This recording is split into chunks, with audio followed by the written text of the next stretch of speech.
प्रिय विद्यार्थियों, राजकीय senior secondary school Ananthapura Shri Madhopur Sikar की ऑनलाइन क्लासेज में आप लोगों का स्वागत है, वेलकम है, अभिनंदन है। आप लोग आज पढ़ेंगे कक्षा 10 का विज्ञान विषय का part 2 lesson number second. Part second अपन रीड करेंगे। पार्ट जो लेसन नंबर जो 2 है उसका नाम है मानव तंत्र, ह्यूमन सिस्टम। मानव तंत्र या ह्यूमन सिस्टम। मानव तंत्र, आप इसमें ह्यूमन सिस्टम का शब्द आए हैं। सिस्टम क्या होता है? देखिए, कोई भी जो जीव जो होता है, पहले अपन इसका देखेंगे कि तंत्र क्या होता है। क्या देखेंगे? तंत्र। मानव जो है, मनुष्य का जो शरीर है या फिर किसी भी जीव का शरीर किस प्रकार से बनता है, इसकी मैं बताता हूँ आपको, पहले ध्यान से सुनेंगे। क्या कि जो तंत्र, पहले जो समस्त जीव है उसका प्रारंभ किससे होता है? एक कोशिका से होता है। किससे होता है भाई?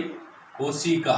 ध्यान रखना, किसी भी जीव का प्रारंभ कितनी कोशिकाओं से होता है? एक कोशिका से होता है। अब यह कोशिका जो होती है, यह, इसको आपको पता है कोशिका को क्या कहते हैं? शरीर की structural and functional unit of body या life. Structural and functional unit of life या बॉडी। संरचनात्मक व क्रियात्मक इकाई। शरीर की संरचनात्मक व क्रियात्मक इकाई को क्या कहते हैं भाई? कोशिका कहते हैं। क्रियात्मक इकाई, ठीक है। कोशिका क्या कहलाती है? शरीर की संरचनात्मक व क्रियात्मक इकाई को क्या कहते हैं? कोशिका कहते हैं। और कोशिका समान कार्य करने वाली कोशिकाओं का समूह को क्या कहते हैं? उत्तक। टिश्यू। समान कार्य करने वाली कोशिकाओं का समय क्या कहलाता है? टिश्यू। हाँ, टिश्यू कहलाता है। ग्रू नामक साइंटिस्ट ने सर्वप्रथम टिश्यू शब्द का यूज किया था। उत्तक। और समान कार्य करने वाले उत्तकों को मिलकर क्या कहते हैं? अंग। क्या कहते हैं? अंग। और समान कार्य करने वाले अंग मिलकर के क्या बनाते हैं? तंत्र बनाते हैं। क्या बनाते हैं? तंत्र बनाते हैं। ये ध्यान में रखना। देखो, जीवन का प्रारंभ किससे होता है? कोशिकाओं से। समान कार्य करने वाली एक कोशिका से होता है, ठीक है। समान कार्य करने वाली कोशिकाओं का समूह है। ये उत्तक क्या है? कोशिकाओं का समूह उत्तक कहलाता है। कोशिकाओं का समूह है। समान कार्य करने वाली कोशिकाओं का समूह क्या कहलाता है? उत्तक कहलाता है। और समान कार्य करने वाले उत्तकों का समूह, टिश्यूज का ग्रुप जो होता है, वह क्या कहलाता है? अंग कहलाता है। और समान कार्य करने वाले अंगों का समूह जो क्या कहलाता है? सिस्टम या तंत्र कहलाता है। बहुत महत्वपूर्ण प्रश्न है। अब मनुष्य में कौन कौन से तंत्र पाए जाते हैं? उदाहरण देखिए तंत्रों का, कि कैसे तंत्र बनता है। जैसे अपन खाना खाते हैं, ठीक है। जब खाना स्टार्ट करेंगे तो क्या क्या कौन कौन से अंग इसमें सहायक रहेंगे? मुख, ठीक है। मुख के अलावा मुख में कौन कौन से सिस्टम है? वो जीभ है, दांत है, सभी आ गए, ठीक है। फिर आहार नाल, मुख्य आहार नाल। और फिर इसके अलावा पाचक ग्रंथियां भी अपने शरीर में होती हैं। पाचक ग्रंथियां, ये सभी मिलकर के क्या बनाते हैं? एक पाचन तंत्र बनाते हैं। क्या बनाते हैं? पाचन तंत्र या डाइजेस्टिव सिस्टम। क्या बनाते हैं भाई? पाचन तंत्र को क्या कहते हैं इंग्लिश में? डाइजेस्टिव सिस्टम बनाते हैं। क्या बनाते हैं? डाइजेस्टिव सिस्टम बनाते हैं। तो इस लेसन में अपन इस प्रकार के कई तंत्रों का अध्ययन करेंगे। कौन कौन से तंत्र? फर्स्ट नंबर पे अपन अध्ययन करने जा रहे हैं पाचन तंत्र का। फिर श्वसन तंत्र, श्वास लेते हैं। श्वसन तंत्र में क्या क्या आ गया? नाक है, फिर श्वास नली है, फेफड़े हैं, ये मिलकर के क्या बनाते हैं भाई? श्वसन तंत्र बनाता है। डायफ्राम है। श्वसन तंत्र के बाद आप पढ़ेंगे उत्सर्जन तंत्र, ठीक है। उत्सर्जन तंत्र पढ़ेंगे, जिसमें किडनी वगैरह जो होती है वो। श्वसन तंत्र में मुख्यतः क्या पढ़ेंगे भाई? फेफड़े, डायफ्राम। फेफड़े, श्वास नली, डायफ्राम, इनके बारे में, श्वसन कैसे लेते हैं, इनके बारे में अध्ययन करेंगे। फिर है उत्सर्जन तंत्र। उत्सर्जन तंत्र के बाद आप उत्सर्जन तंत्र में मुख्यतः किसकी? किडनी या वृक्क का अध्ययन करेंगे। उत्सर्जन तंत्र के बाद परिसंचरण तंत्र। परिसंचरण तंत्र के बारे में अध्ययन करेंगे। परिसंचरण तंत्र में किसका अध्ययन करेंगे? रुधिर का, रुधिर एवं हृदय, रुधिर हृदय, ठीक है, लसिका, इनके बारे में अपन रीड करेंगे। ठीक है, रुधिर, लसिका, हृदय, इनके बारे में अपन रीड करेंगे। तो परिसंचरण तंत्र में इन चीजों का अपन रीड करेंगे। नंबर 4, फिर अपन रीड करेंगे इसमें जनन तंत्र, रिप्रोडक्टिव सिस्टम, और जनन तंत्र में नर जनन तंत्र व मादा जनन तंत्र, male and female reproductive system. ठीक है, तो ये विभिन्न प्रकार के सिस्टम जो है अपने तंत्रिका तंत्र और बच रहा है। देखो तंत्रिका तंत्र है, तंत्रिका तंत्र के बारे में रीड करेंगे। और फिर अंतःस्रावी तंत्र, इसमें अंतःस्रावी ग्रंथियां हैं, एंडोक्राइन ग्लैंड्स वगैरह है ना, अंतःस्रावी तंत्र का अपन अध्ययन करेंगे। तो कितने तंत्र हो गए आप लोगों के? देखो पाचन तंत्र है, श्वसन तंत्र, उत्सर्जन तंत्र, परिसंचरण तंत्र, जनन तंत्र, तंत्रिका तंत्र और अंतःस्रावी तंत्र। कितने हो गए? 5 और 6। लगभग इन सिस्टम्स के बारे में आपकी किताब में बताया गया है, हम इनके बारे में अध्ययन करेंगे। आगे बात समझ में? ठीक है ना।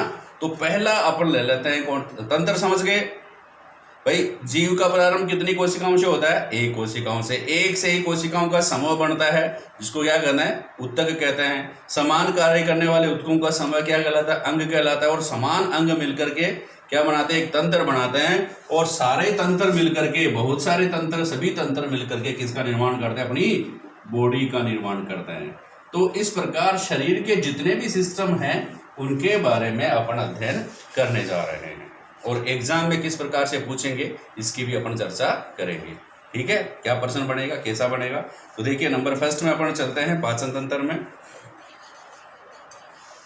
तंत्रिका तंत्र है, तंत्रिका तंत्र, नर्वस सिस्टम कहते हैं इंग्लिश में इसको।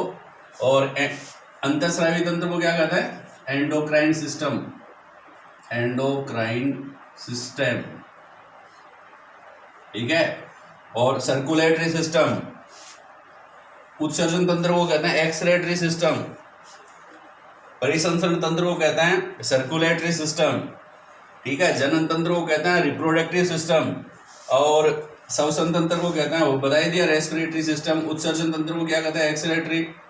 तो इस प्रकार से ये सारे तंत्र आप लोग स्टडी करेंगे, अध्ययन करेंगे। 6 नंबर का लेसन है और 6 नंबर के प्रश्न इसमें से पूछे जाएंगे। देखिए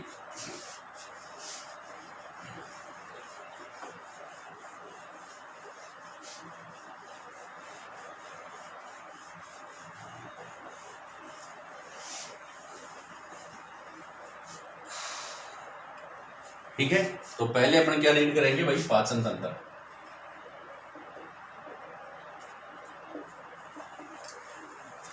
पहला सिस्टम, ध्यान रखना सारी बात अपन रीड करेंगे पाचन तंत्र के बारे में। ठीक है। तो क्या लिखेंगे? आहार नाल। पाचन तंत्र किसे कहते हैं? आहार नाल एवं आहार नाल एवं पाचक ग्रंथियों, आहार नाल एवं पाचक ग्रंथियों से मिलकर बने तंत्र को पाचक तंत्र कहते हैं, पाचन तंत्र कहते हैं, डाइजेस्टिव सिस्टम। मतलब क्या बात हुई कि पाचन जो है, पाचन तंत्र को 2 भागों में डिवाइड करेंगे। कौन कौन से भाई? एक तो आहार नाल, एक तो आहार नाल, और दूसरा पाचक ग्रंथियां। ये 2 चीज आप रीड करेंगे, ध्यान रखना। पाचक ग्रंथियां, आहार नाल व पाचक ग्रंथियां। आहार नाल को इंग्लिश में क्या कहते हैं? Alimentary canal, alimentary canal. और पाचक ग्रंथियों का इंग्लिश में नाम है डाइजेस्टिव ग्लैंड।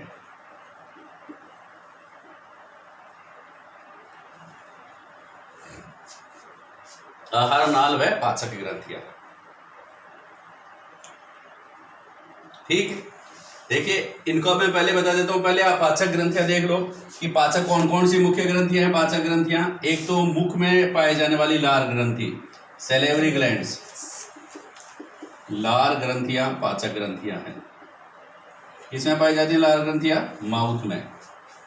ठीक है, लार ग्रंथियां किस प्रकार की ग्रंथियां हैं? पाचक ग्रंथियां हैं। फिर इसके अलावा नंबर 2 पे है यकृत। यकृत को लीवर भी कहते हैं इंग्लिश में, लीवर, सैलिवरी ग्लैंड,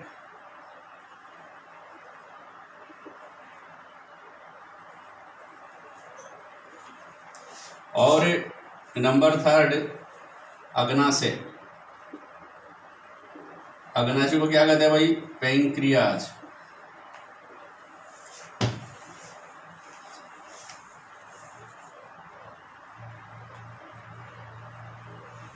पैंक्रियाज, ये 3 पाचक ग्रंथियां हैं मुख्यतः, इनके बारे में अध्ययन करेंगे। लार ग्रंथियां, यकृत ग्रंथियां, अग्नाशय या पैंक्रियाज ग्रंथि, इसके बारे में अध्ययन करेंगे। फिर आहार नाल जो होती है उसको 2 भागों में आहार नाल के विभिन्न भाग कौन कौन से हैं? देखिए आहार नाल के विभिन्न भाग कौन कौन से हैं। आहार नाल का क्रम से याद रखना है कि जैसे मान लो कि यहां से स्टार्ट करेंगे तो देखिए पहले मैं लिख देता हूं, इनको यहीं लिख लीजिए पहले। और प्रत्येक जो अंग है आहार नाल के, प्रत्येक जो पार्ट है ना, उनके बारे में अध्ययन करेंगे। नंबर 1 पे मुख। मुख एवं मुख गुहा, mouth and buccal cavity.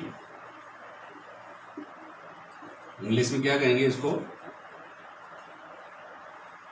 Mouth and BUCCAL, buccal cavity. याद रह जाएगा। पहले तो मुख्य मुख्य नाम क्रम से। मुख्य बाद आता है ग्रसनी।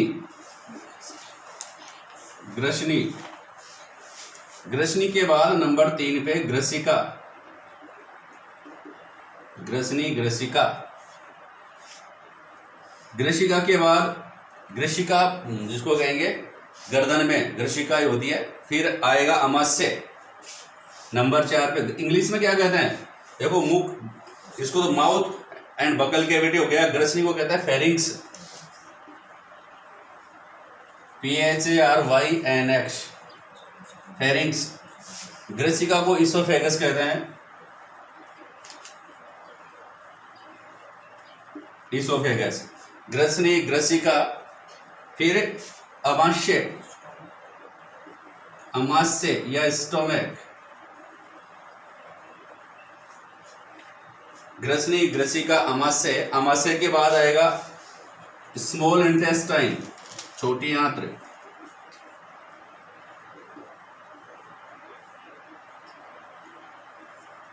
स्मॉल इंटेस्टाइन, ठीक है। छोटी आंत्र के बाद बड़ी आंत्र,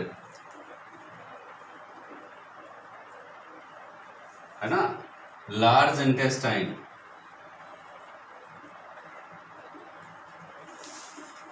और लार्ज इंटेस्टाइन के बाद आएगा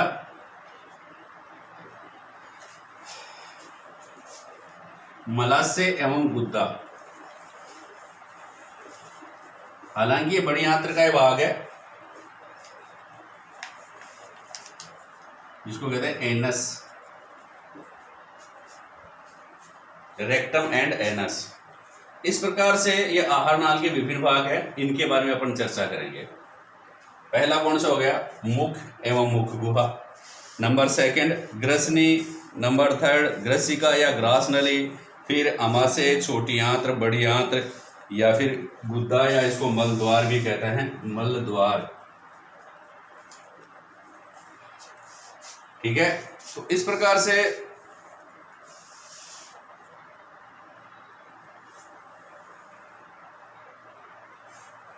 इधर ध्यान दो।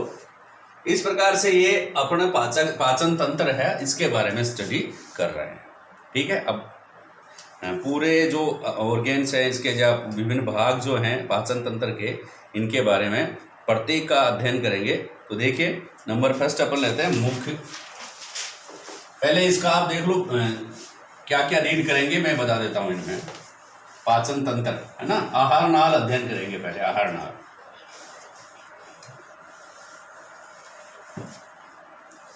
ठीक है, तो पहले आप ये जानते हो कि पाचन किसे कहेंगे?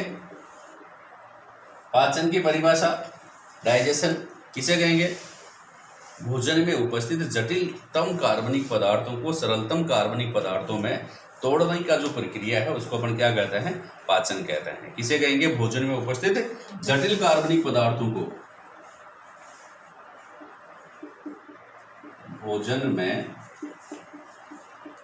उपस्थित जटिल कार्बनिक पदार्थों को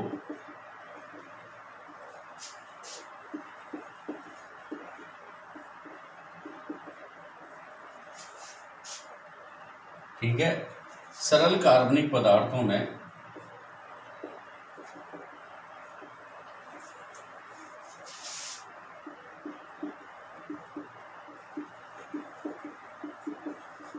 तोड़ने की प्रक्रिया, प्रोसेस,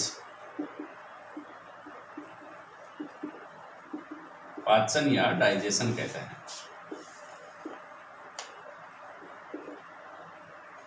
पाचन या डाइजेशन कहते हैं। समझ गए बात को कि भोजन में उपस्थित जटिलतम कार्बनिक पदार्थों को सरलतम कार्बनिक पदार्थों में तोड़ने की प्रक्रिया क्या कहलाती है? पाचन कहलाती है। अब इसमें मनुष्य जो होता है उसमें किस प्रकार का पाचन? पाचन दो प्रकार का होता है। ठीक है, एक तो बाह्य पाचन है, एक्स्ट्रा सेल्यूलर डाइजेशन, बाह्य पाचन, और दूसरा होता है अंतः पाचन। ठीक है, बाह्य पाचन को कहते हैं extra cellular digestion, extra cellular digestion, और अंतः पाचन को कहेंगे इंट्रा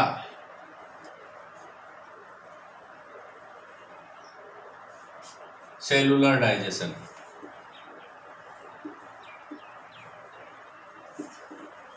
ठीक है, बाह्य पाचन का मतलब क्या होता है? एक्स्ट्रा सेल्यूलर, कि कोई भी सेल जो होती है ना उसके बाहर अगर डाइजेशन होता है उसको आप क्या कहेंगे? Extra cellular.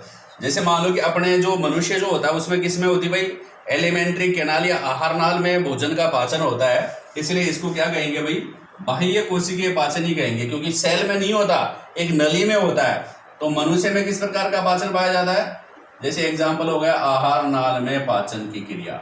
आहार नाल में पाचन किसका उदाहरण है? एक्स्ट्रा सेल्यूलर है, न कि इंट्रा सेल्यूलर। अरे समझ में बात है? क्या है? एक्स्ट्रा सेल्यूलर है, न कि इंट्रा सेल्यूलर। एक्स्ट्रा सेल्यूलर क्यों है? सेल के बाहर होता है, और सेल में किस में होता है? जैसे अमीबा, पैरामीशियम जो होते हैं ना, जैसे अमीबा है वो एक सेल का ही तो बना है, ये अमीबा है। अब इसमें जो खाद्यदानी बनती है और यहाँ पर इसमें माउथ वगैरह नहीं पाया जाता, इसमें भोजन कण आ जाता है अंदर और इसी को खाद्यदानी बन जाती है, एक फूड वैक्यूल्स बन जाता है। इस फूड वैक्यूल्स को ही डाइजेस्ट करता है।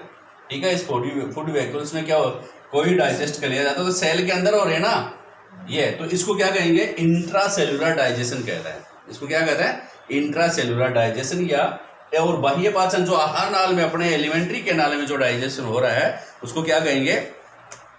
Extra cellular digestion. ठीक है, और एक्स्ट्रा सेल्यूलर डाइजेशन का एक और वर्ड है, एक और टर्म है इंग्लिश में, इसको क्या कहते हैं? इंटर सेल्यूलर डाइजेशन भी कहते हैं इसको। इंटर का मतलब होता है बाहर, जैसे इंटरनेशनल दो देशों के बीच हो गया है ना, तो इंटर सेल्यूलर दो सेलों के बीच है ना, इंटर सेल्यूलर डाइजेशन भी कहते हैं इसको, इंटर सेल्यूलर डाइजेशन। तो मनुष्य में किस प्रकार का डाइजेशन पाया जाता है? इंटर सेल्यूलर डाइजेशन और extra cellular digestion. Intra cellular digestion या अंतः पाचन, अंतः कोशिकीय पाचन नहीं पाया जाता। समझ गए? वही कोशिकीय पाचन पाया जाता है, एक्स्ट्रा सेल्यूलर डाइजेशन पाया जाता है, इंटर सेल्यूलर डाइजेशन पाया जाता है, बट एक्स्ट्रा सेल्यूलर डाइजेशन नहीं पाया जाता। आ गई बात समझ में? अब चलिए एक एक जो अंग है उसके भाग जो आहार नाल के हैं उनके बारे में किन किन का किस पार्ट में क्या क्या अध्ययन करेंगे वो एक बार आप देख लीजिए, फिर अपन और ज्यादा देखेंगे। देखिए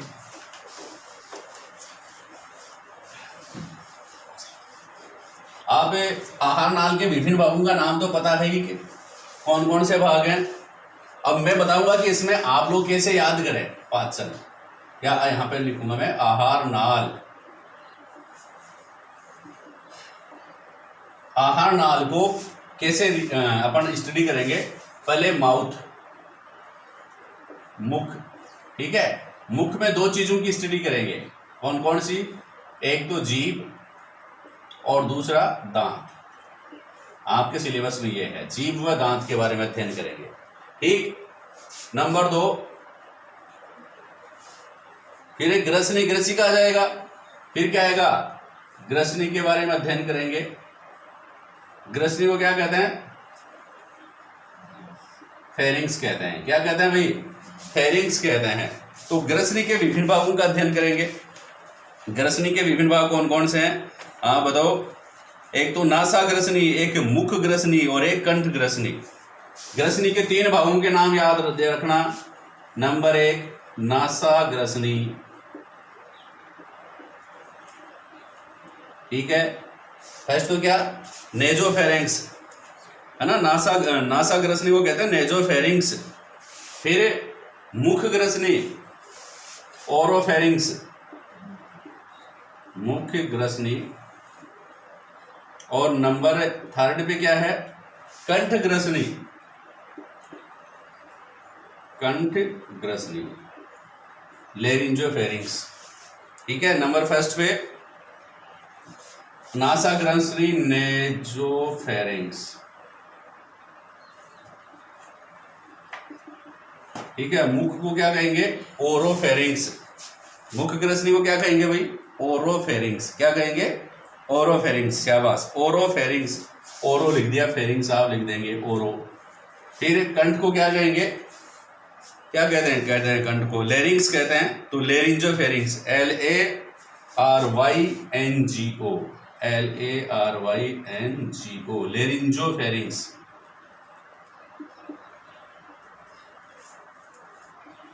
आ गई बात समझ में। ग्रसनी के 3 भाग कौन कौन से हैं, नेजोफेरिंग्स, ओरोफेरिंग्स और लेरिंजोफेरिंग्स। याद रह जाएगा, कंठ ग्रसनी, नेजोफेरिंग्स, नासा ग्रसनी, मुख ग्रसनी और कंठ ग्रसनी। ग्रसनी के 3 भाग हो गए, ठीक है। इसके बाद आप पढ़ेंगे ग्रसिका के बारे में। ग्रसिका के कोई भाग नहीं है, एक सीधी नलिका होती है। और ये ध्यान रखना, जिसकी गर्दन जितनी लंबी होगी उतनी लंबी ग्रसिका होगी, ठीक है ना। तो ग्रसिका की लंबाई किसके ऊपर डिपेंड है, गर्दन। ग्रसिका, गर्दन। ग्रसनी के बाद ग्रसिका आ गया। अब ग्रसिका के बाद आप क्या पढ़ेंगे भाई, नंबर 4 पे अमाशय। अमाशय को क्या कहते हैं भाई, स्टोमेक। अमाशय को क्या कहता है, स्टोमेक कहता है, ठीक है। और अमाशय के 3 भाग हैं, कौन कौन से, अमाशय के 3 भाग कौन कौन से हैं, स्टोमेक के पार्ट 3 बताइए, कार्डियक, फंडिक और पाइलोरिक। 3 भाग अमाशय के। कार्डिक अमाशय नंबर 1, कार्डियक, ये नाम याद कर लेना पहले, फिर अपन इसकी चर्चा करेंगे। कार्डियक अमाशय। नंबर 2 पाइलोरिक अमाशय। और नंबर 3 फंडिक अमाशय।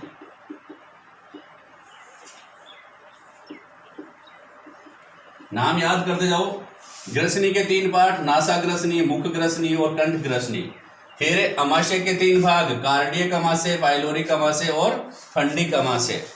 समझ गए, कार्डियक अमाशय, पाइलोरिक अमाशय और फंडिक अमाशय, ठीक है। कार्डियक को हिंदी में है जठरागम, जठरागम अमाशय। ये इंग्लिश में ही लिख रखा है मैंने, जठरागम अमाशय, ठीक है। और जो फंडिक भाग है, फंडी से जठर निर्गमी, पाइलोरिक को जठर निर्गमी, जठर निर्गमी अमाशय भी कहते हैं इसको, ठीक है। हिंदी वालों के लिए, इंग्लिश मीडियम वालों के लिए, दोनों वालों के लिए क्लास हो गया। अमाशय, कार्डिक अमाशय, पाइलोरिक अमाशय और फंडिक अमाशय। क्या कार्डिक इंग्लिश ही है, कार्डिक, फंडिक और पाइलोरिक तीनों इंग्लिश में है नाम, ठीक है। और हिंदी में भी यही है, हिंदी में कार्डिक का जठरागम कहते हैं और पाइलोरिक को जठर निर्गमी कहते हैं, फंडिक को फंडिकी मान लीजिए आप। ठीक है, तीन बात हो गई, कार्डिक, फंडिक और पाइलोरिक, तीन अमाशय हैं। अमाशय की तीन भाग कौन कौन से हैं? वैसे नंबर फर्स्ट ऊपर से अगर देखेंगे ना अमाशय को, इसको ध्यान से देखिए, अपना जो अमाशय जिसको पेट अपन कहते हैं, तो इस प्रकार का होता है। ठीक है, तो इसमें क्या होता है कि सबसे ऊपर का जो पार्ट होता है इसको तो कहते हैं कार्डिक अमाशय, इसको तो क्या कहते हैं? कार्डिक। ठीक है, फिर जो मिडिल पार्ट जो होता है उसको कहते हैं फंडिक,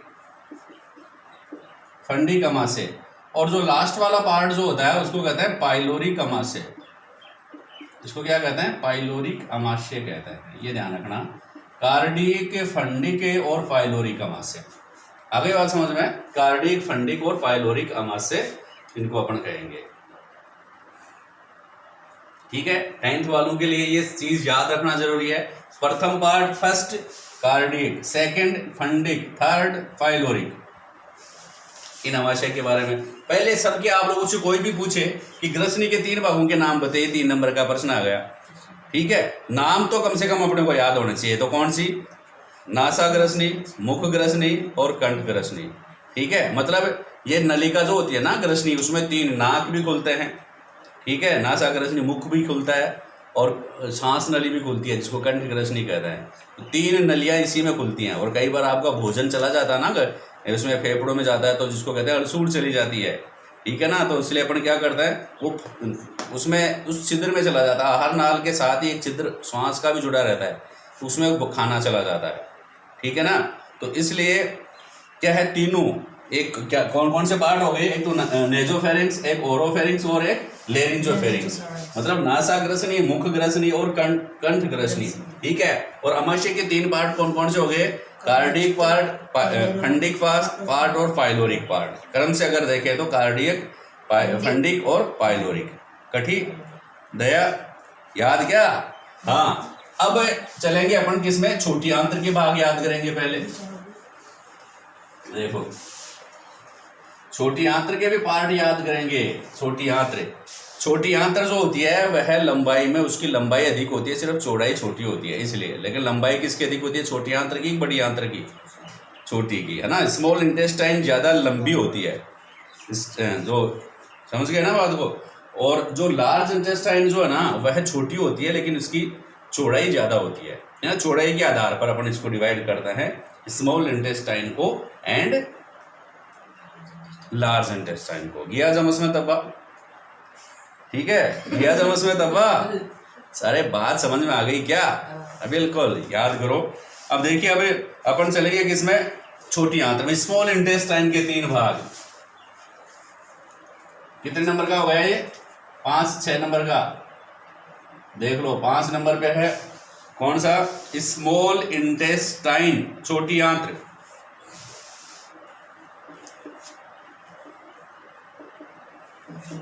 छोटी आंत्र के 3 भाग कौन कौन से हैं? डीजेआई, डीजे आता है ना, इसलिए कह देते हैं लोग छोटी आंत्र में डीजे बज रहा है, डीजेआई। ठीक है ना। छोटी आंत्र के 3 भाग कौन कौन से? Duodenum, jejunum and ileum. छोटी आंत्र के 3 भाग कौन कौन से? डिओडेनम, DUO, डिओडेनम, फिर जेजुनम और फिर इलियम। डिओडेनम, जेजुनम और इलियम, 3 भाग हैं छोटी आंत्र के, डिओडेनम, जेजुनम और इलियम। ठीक है, एक एक बात और ध्यान में रख लो, इसमें एंजाइमों के द्वारा पाचन होता है भोजन का, एंजाइमों के द्वारा पाचन, डाइजेशन बाय एंजाइम्स। विभिन्न एंजाइम्स इसमें स्रावित होते हैं डिओडेनम में, यानी कि भोजन का रासायनिक पाचन एंजाइमों द्वारा, मतलब रासायनिक पाचन इसमें होता है। इसमें डिओडेनम में रासायनिक पाचन, समझ गए? डिओडेनम में क्या होता है? भोजन का रासायनिक पाचन होता है। और इसमें जो होता है, जो जेजुनम जो होता है, इसमें मुख्यतः भोजन का अवशोषण होता है। अवशोषण होता है और इसमें एक विशेष प्रकार की कोशिकाएं पाई जाती है जिसको कहते हैं एंटेरोसाइट्स, एंटेरोसाइट सेल। इंग्लिश में भी एंटेरोसाइट लिख लेना, ध्यान रखना, बहुत इंपॉर्टेंट है। ENTERO, एंटेरोसाइट्स सेल्स किस भाग में पाई जाती है अनाल की? तो जेजुनम में पाई जाती है। भोजन का अवशोषण करता है। और जो जेजुनम, ड्यूडेनम, जेजुनम हो गया, फिर है इलियम। इलियम जो होता है ये छोटी आंत्र का अंतिम भाग है और मुख्यतः किसका अवशोषण करता है भाई? बाइल साल्ट का, पित्त लवणों का और विटामिन का अवशोषण। बाइल साल्ट का अवशोषण इसमें होता है, बाइल साल्ट, पित्त लवणों का वह विटामिन का अवशोषण ये करता है। विटामिन इसमें होता है भाई, इलियम में विटामिन का अवशोषण होता है। ठीक है, बाइल साल्ट का अवशोषण इसमें होता है, विटामिन का अवशोषण इनमें होता है। आगे बात समझ में? 3 पार्ट हो गए इसके, कौन कौन से? छोटी आंत्र के डिओडेनम, जेजुनम और इलियम। डिओडेनम, जेजुनम और इलियम हो गया। ठीक, अब देखिए छोटी आंत्र के बाद है बड़ी आंत्र। बड़ी आंत्र को क्या कहते हैं भाई? Large intestine.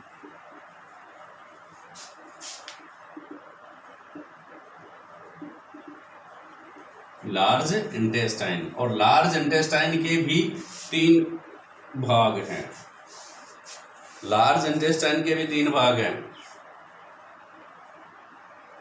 ठीक है, नंबर फर्स्ट पे सिक्कम, नंबर फर्स्ट पे caecum, CAECECUM,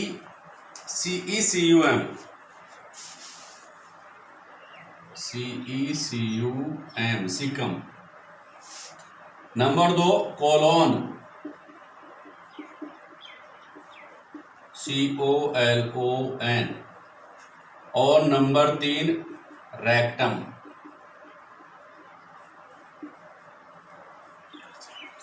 rectum, colon, caecum, colon और रेक्टम। ठीक है, समझ रहे हो बात? सिक्कम किसके पार्ट है ये? सिक्कम नाम कोई भी पूछ ले भाई, बड़ी आंत्र के 3 भागों के नाम बताइए, कितने भागों में डिवाइड किया है बड़ी आंत्र को? 3 को। 3 नंबर का प्रश्न भी आ सकता है या 1.5 नंबर का प्रश्न भी आ सकता है, आधा आधा आधा आधा। ठीक है, तो सिक्कम, कोलोन और रेक्टम 3 पार्ट है बड़ी आंत्र के। कौन कौन से? सिक्कम, कोलोन और रेक्टम। आगे बात समझ में? सिक्कम, कोलोन व रेक्टम, सिक्कम, कोलोन व रेक्टम। आगे बात समझ में? तो सिक्कम, कोलोन व रेक्टम ये 3 पार्ट हो गए। अब आप ध्यान में रखेंगे कि कोलोन के भी 4 पार्ट हैं। कोलोन जो होता है इसमें, इसको भी 4 भागों में डिवाइड कर रखा है। तो इनके 4 भाग आप याद रखेंगे। 4 पार्ट कौन कौन से हैं? 4 पार्ट का मतलब इसकी बड़ी आंत्र है, देखो कई बार तो सीधी हो जाती है, फिर इधर नीचे जाती है, फिर मुड़ जाती है, तो इस आधार पर ही फिर सिग्मोइड हो जाती है। उसके जो साइज बनती है ना जैसे जैसे, उसी प्रकार उसको अपन नाम दे रहे हैं कोलोन को। सिक्कम तो क्या हो गया? बड़ी आंत्र और छोटी आंत्र जहां पर जुड़ती है ना, उसका प्रारंभिक जो फर्स्ट पार्ट है ना, वह क्या कहलाएगा? सिक्कम कहलाएगा।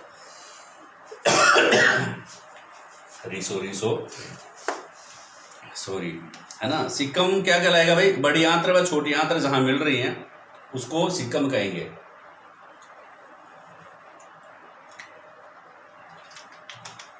जब बड़ी आंत्र जो होती है वह कई राउंड लगाती है, कई वह घूमती है, तो इसकी जो शाखाएं हैं उसको ध्यान रखो। देखो आरोही वृद्धांत्र, वृद्धांत्र या कोलोन जो होती है उसको कहते हैं एक तो एसेंडिंग कोलोन, इसको आप शॉर्ट में याद कर सकते हैं ATDS। कैसे याद करेंगे? ATDS।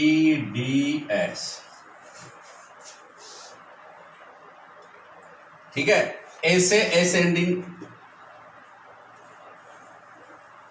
एसेंडिंग कोलोन, ऐसे एसेंडिंग कोलोन हो गया। ATDS याद हो जाएगा। ऐसे किसका है? ये C का, कोलोन का। कोलोन जो होती है उसके 4 पार्ट हैं। एसेंडिंग कोलोन, T का ट्रांसवर्स कोलोन, ट्रांसवर्स अनुप्रस्थ, एसेंडिंग को हिंदी में कहते हैं क्या भाई? आरोही। एसेंडिंग का मतलब आरोही कोलोन, आरोही कोलोन या वृद्धांत्र। फिर इसको कहते हैं अनुप्रस्थ, ट्रांसवर्स को अनुप्रस्थ कोलोन भी कहते हैं। फिर डी को क्या कहेंगे? डिसेंडिंग, एसेंडिंग और डिसेंडिंग। तो लिख लीजिए descending colon, DESCENDING,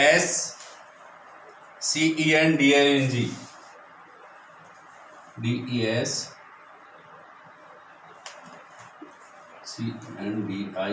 descending colon, ascending and descending. ठीक है। फिर एस से हो गया सिग्मोइड कोलन, एस से सिग्मोइड कोलन।